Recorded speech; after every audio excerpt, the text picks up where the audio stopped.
AM 950, the Progressive Voice of Minnesota, the Matt McNeil Show. It is time for us to, talk about it. The Minnesota Vikings lose to the Cincinnati Bengals on Saturday. Michael Brodkorb is not only our political expert, especially from the Republican side, but also our Vikings expert, and he's kind enough today to join us to talk a little bit about the Vikings and a little bit about politics. Hi, Michael. How are you? I'm good. I view this as part of the therapy, part of the healing process. Yes. And so I'm looking forward to this time on the couch, just talking with you and commiserating. Okay, can I just actually walk this back a little bit? I think we really do need to go back to something you and I talked about last time, which is if I was to tell Vikings fans, you're going to lose Cousins for 2/3 of the season, Jefferson for at least half of it, and you're still there is a very legit chance they're going to be a playoff team, and they could do this. The reality is, I think if people would say, "Oh, we're not 6-10 or 6-11, where we actually make the playoffs," I think people would be ecstatic. And I think because sometimes we need to step back and look at the perspective. Yeah, this is at the beginning of the season we were talking about Kirk Cousins and Justin Jefferson, and we were definitely going to be a threat to possibly win the NFC North, maybe maybe even do even better than we did last year. But when you put it in perspective that way, I think most people can say, yeah, it's not ideal, but at least we are playing important games that matter in December. Correct. Yes. I will say to you, though, sir, yes, that the games that I have seen this year have been some of the worst football that I've ever experienced. And the last three games that I've had the pleasure of coming on your radio program and discussing have been some of the worst that I've ever seen. And it's been really tough. And I think the problem that I'm having, just because, look, I'm not an expert on the Vikings. I'm a season ticket holder for all these years, and I watch the games as best I can. But this is not my background. I watch it and view it through the fan experience. The fan experience the last three games has been really, really tough. And last week they got the W. They got the 3-0 win. But this game was really difficult to watch. It was challenging to watch, and it was very difficult to think that that was a well-played football game. The defense continues to do great. And I tell you, I'm starting to think about the possibilities next year when we have a Kirk Cousins or another quarterback in that role being able to work in concert with this defense. But the last three games have been very, very difficult for the Vikings. Okay, so you brought this up, and the Vikings looked like they had this game under control. It was 17-3. The Bengals looked like the Bengals, and they did not look good. Yes. And you want to talk about the defense. Here's the part which is frustrating.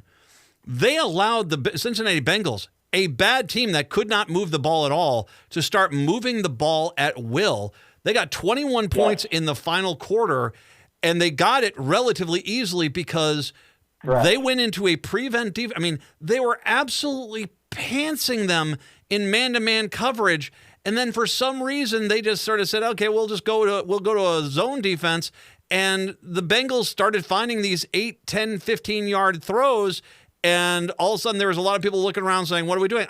It was not only was it a bad strategy, but also, you have to ask the question of why in the world did you not go back to the man coverage, which once again confounded the Bengals for 2/3 of that game? I do not understand the logic of it. And there were literally two games that were played inside the game, and there was just a shift in that last quarter.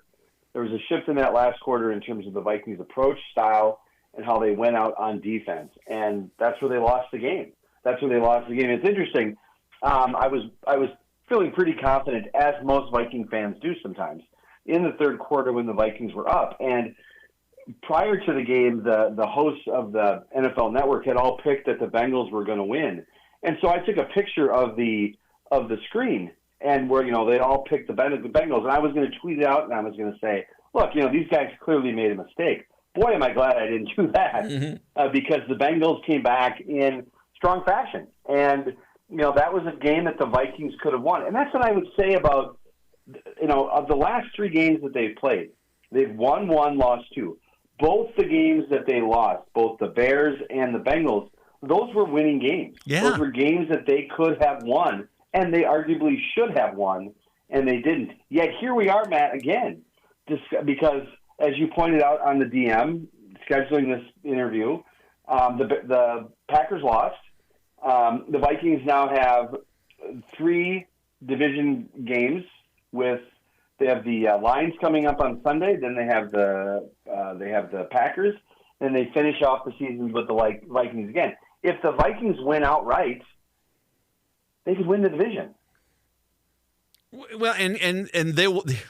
Yeah, they would, wouldn't they? Because remember that Detroit game that's in the middle. But when we're playing Green Bay, they're at Dallas. That is not a friendly game. So they've got to beat the Vikings next week just to basically tap down this. Because if they lose to the Vikings next week, and then the Vikings basically beat up on the Packers while they lose to Detroit, then there is an insane amount of pressure. I mean, all the pressure's on them. The Vikings, they're playing with house money at that point because they don't have Kirk Cousins. They get through great. I think you can't look at anything but it being a massive success at that point. And so, it does play out for them. But I want to kind of go back to play calling a little bit in the game with the Cincinnati Bengals. Mullins, who didn't play bad, 303 yards, 26 out of 33, 2 interceptions. That's where he got killed. It was in overtime. They have got 3rd and 1. They tried to do a sneak with Mullins. That does not happen. Now, you want to go for it on 4th down. I can somewhat understand the logic. I think there was like 6.5 minutes left to go in the overtime. They might not get the ball back. And so I think they were at the 46-yard line of the Bengals at that point. The 46-yard line of the Bengals. So you say to yourself, okay, I mean, we try to go for this. If you don't make this, you're going to have, you're giving them a very short field, which ended up coming back and biting us. But when they ran Mullins again on 4th, I mean, you've got 3 incredible receivers in Addison and Jefferson and the tight end, Hockelson. You got 3 good receivers. Have them take 3 steps, turn around, fire it on a dime, and you're done. And the reality is I for some reason, why did they run that play twice? Because it didn't work the first time, and it sure didn't work the second time. I think that the Vikings, and what we've noticed in this is we noticed this with Dobbs, and we're now noticing a bit with Mullins, is that there's just a limitation to what they can do on the field right now. Mm-hmm. We're starting to get, I think, a good appreciation of the difference between somebody who plays at Cousins level or a regular starter in the NFL and a backup. And, Mullins was in the backup role, and he's going to start on Sunday now against the Lions. He will start. Mullins will be the quarterback that will start, and we'll see. I mean, leading up to that, he as you noted, 26 of 33 passes. He had 2 touchdowns. But it's just in those kind of critical moments of the game is where this stuff seems to be falling apart. And this has been the history. This has kind of been the KOC kind of reign over the last 2 seasons. It's those final minutes of the games is where we're either winning or we're losing.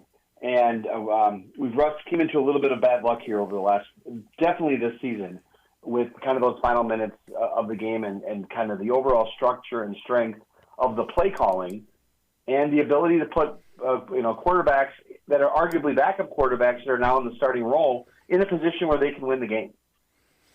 Well, and I especially a nuanced thing. Cousins in a heartbeat. I would have run that play twice with Cousins every day if you're trying to, because Cousins, he's out there on a regular basis. He gets it. He understands. Correct. He can see he's there on a regular basis, and he sees when a fullback is in front of him, and he can see the angle, and he says, well, if I go to the left, I'm going to get the yard. If I go to the right, I'm not going to get it. And these are little things that you can't throw on a backup quarterback. What you can do with him is a simple, quick, one step over the line. Then you at that point have a 50-50 chance someone's going to pass interference the guy. So, I mean, I think that the offensive play call there, you definitely failed because you can't, you have to play with the cards you've got. You cannot bluff your way through that situation. And so your best bet was either Jefferson or Addison or your tight end, and then just, and your tight end is usually the option there because they're so much bigger than the third third cover guy. So, throw it high up to the tight end and he falls forward, you're good. And just like I said, woulda, coulda, shoulda. You and I have been able to do that a lot these last few games. Correct. And the other point I would make is both with Dobbs and with Mullins. It seems to be that the more that they are playing, the worse off they're doing. And we saw that with Dobbs a little bit too, is that, when he first came in those first couple games, he was just because he had a limited understanding, I think, of the offensive playbook and what he needed to do. It's when you started to add more layers in that more of the mistakes start to happen. The Josh Dobbs, and again, I've never been an NFL quarterback, but the Josh Dobbs that was playing in the last few quarters before he was replaced with Mullins was a much different type of confidence quarterback than when he first came in against Atlanta. Mm-hmm. And what I think is important for this coaching staff is that there needs to be confidence in the quarterback position, and they need to be play calling to the quarterback's strength. You cannot expect a Mullins or a Dobbs to play at the level of Cousins. Yep. They are replacing the quarterback, but they cannot replace that particular quarterback. They're filling that role. Yeah. But you're not setting them up for an expectation to succeed. Well, and to piggyback on that, piggyback on that really quick, just because Mullins or Dobbs has 2 or 3 good plays in a row doesn't mean they're freaking Kirk Cousins. And you've got to remember that. I mean, that's because you've got to act as if that's the lucky part, the 3 plays in a row, and you've got to anticipate as the backup that the 4th and 5th play are going to, you're not going to happen, especially after the Vegas game, man. Yes. And I will just point to yes. And I'll point out to yes, the Vegas game, correct. And where we're coming into now, into these final 3 games, is the Vikings are now a number 6. They're a number 6 seed. Yep. In the playoffs right now. They're a number 6 seed, and there's an absolute possibility that the Vikings make the playoffs here. And to be honest with you, we have 2 home games. Yep. The Vikings should win. I believe the Vikings should win 2 of the next 3. I agree with you. I think these next 2 home games, they're setting themselves up. And, I mean, this next game against Detroit's really everything. You win that game, then you can feast on the Green Bay Packers and before you go to Detroit. Just to make, kind of piggyback on what you're saying about where the standings are. San Francisco's number 1 right now. The Eagles are number 10 because Eagles play Seattle tonight. Seattle needs to win to stay kind of in contention. And Philadelphia needs to win if they want to stay with possibly winning the NFC and getting that bye week. Detroit's 3, Tampa's 4 because they're the division winners. Dallas is the 5 seed. They'll play a road game, it looks like, or there's a chance they could. If Philadelphia wins tonight, they're definitely in a bind. Then the Vikings and currently the Rams are the 7th seed. You're right. The way that these teams are playing now, the Vikings, there's a legit chance the Vikings could be a playoff team at the very least on the road, but yeah, Detroit's not going to, they don't have an easy thing here. They got to win at Minnesota. They got to win at Dallas, and then they got to win at home against Minnesota. Like I said, I think if you get to that final game, the Vikings have won their 2 games, and Detroit has lost that game specifically to the Dallas Cowboys. Every bit of pressure is on them at that point. Correct. If the Vikings win this Sunday at home against Detroit, they win on New Year's Eve against the Packers. The Vikings then are playing for the division. Will be decided on that first week in January. That's the division. I mean, that's the game. Well, and it'll be. Well, and correct me if I'm wrong. I mean, you would either win the division or you're playing for a playoff game. I mean, if you do that, you're. And once again, let's get back to the positive. No one would even dream of this if Kirk Cousins wasn't there for 2/3 of the season. So I think that if we get into that position, even though we're going to get destroyed in the first round, you can feel good about things because you know what? We outperformed considering what we had, the hand that we were dealt. Yes, and the absolute possibility would be if the Vikings win against Detroit, they win against the Packers, and then they play Detroit and they win. That means they win the division. They would likely play. There's a possibility that either way, they could end up playing Detroit again. Yeah, they could. And so we're going to be getting real friendly with the Detroit Lions fan base over the next few weeks. Or the Cowboys, which I think the Bills kind of proved that Cowboys might not be what they all say they are. Anyway, good stuff. Now, reminder, you are not here. We're, of course, next Monday, Christmas Day. Merry Christmas to you, Michael. We will have you back on the 4 o'clock hour on the 29th. We're live on the 29th. You're going to join us for that day to kind of recap Detroit, but look forward to the Green Bay game and kind of look at, as we get in towards New Year's, we're planning on that. Really quick before you go. I want to ask you, you have been very straightforward that, you vote Republican, you encourage Republicans, but you have looked at Donald Trump, and this is not something that the Republican Party should be. You've been very vocal about that. He has, in the last few weeks, Trump has really gone down a very ugly path. Yet it is incredibly disheartening to see, especially after the comments he made in New Hampshire this weekend, talking about immigrants and making, comments about immigrants destroying our blood, very reminiscent of evil people over the last century. You understand the Republican voter better. How is this encouraging of a dictatorship, embracing of anti-Semitism, embracing of kind of this, racism and these ideas and these autocratic solutions that he keeps putting forward? How is this not broken the back of most of the Republican voters at this point? I think there are a number. I think it's because it's a cult in many ways. I think that the MAGA element of the party is absolute cult. I think that Donald Trump poses one of the greatest threats to democracy and the survival of democracy than any other candidate that I can think of. And it is appalling to me, the position that Trump continues to be in, which is unfortunately not surprising to me. I've been saying for quite some time that it's going to be Trump. I still believe right now that it's going to be Trump. And I think that his rhetoric is only going to get worse. This is not someone who is, there's this old kind of adage that kind of works in both political parties, Matt, that you kind of run to the middle, you kind of run to the kind of the right or run to the left, depending on which party. And then you get the nomination, but then you moderate yourself into the middle. Donald Trump is serving up red meat, a very ugly red meat, to activists inside the Republican Party, and they're eating it up. And his rhetoric is only, I think, going to get more extreme, because what's going to happen here as we get to some of these caucus, when we start getting into some of the voting in 2024, his legal issues, I think, are going to start to get more serious.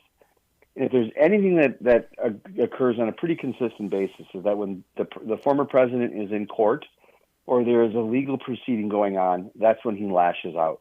Mm-hmm. And I think he's got an enemies list. And he is going to be very, very aggressive with his words. And it is very concerning to me, some of the language that he used, some of the policy positions that he's taken, and how he's going to approach this type of stuff. And I have never believed that Donald Trump represented the true core values of the Republican Party, which is why I didn't vote for him in 16 or 20. And I think that he will sink Republicans' opportunities to win. There's a very good likelihood that Republicans can pick up control of the United States Senate. What is the biggest challenge to that is having Republican candidates running in a year where Donald Trump is on the ballot. I think the House could be a little dicey for Republicans to keep, but they're going to work on it. And my position has always been that Donald Trump, having not supported him in 16 or 20, but I think it's a mistake for Republicans to think that he is going to be a net positive to the overall Republican ticket. Mm-hmm. But that's why, unfortunately, Matt, I think why the people that he's attracting right now are people who are not interested in a Republican Party that doesn't include Trump. They're interested in Trump being on the ballot because that's who they want to see. Winning the United States second, I think to some of those people, is secondary. Keeping control of the House of Representatives isn't as important. They want Trump, Trump, Trump, Trump. And I don't understand it. I never will. And my hope is that common sense will prevail at some point, but I don't know if that's going to happen. Well, and to give the Minnesota GOP credit, they stood up to the MAGA side at that meeting a week ago, and they said no, this is not going to work. And so there are signs that the party might be finally waking up from it, but there's a lot of places where that's a long way away. We'll have to have a conversation more about this. Michael, Merry Christmas to you. Thank you so much. Merry Christmas to you too, sir. This Vikings thing has been fun, dude. I'm looking forward to chatting with you. I have to tell you. Go ahead. Yes, I feel the exact same way. I didn't mean to cut you off. I feel the exact same way. I've enjoyed these conversations, and I feel like you're kind of helping me through this grieving process together. And so I appreciate you being here, friend. We're the most honest sports talk segment in the entire metro area in any given week. I will talk to you on the 29th, my friend. Have a Merry Christmas and all my best. Same to you and your family. Bye-bye. Bye-bye. Michael Brodkorb. We'll wrap up the show when we return. It's the Matt McNeil Show on AM 950.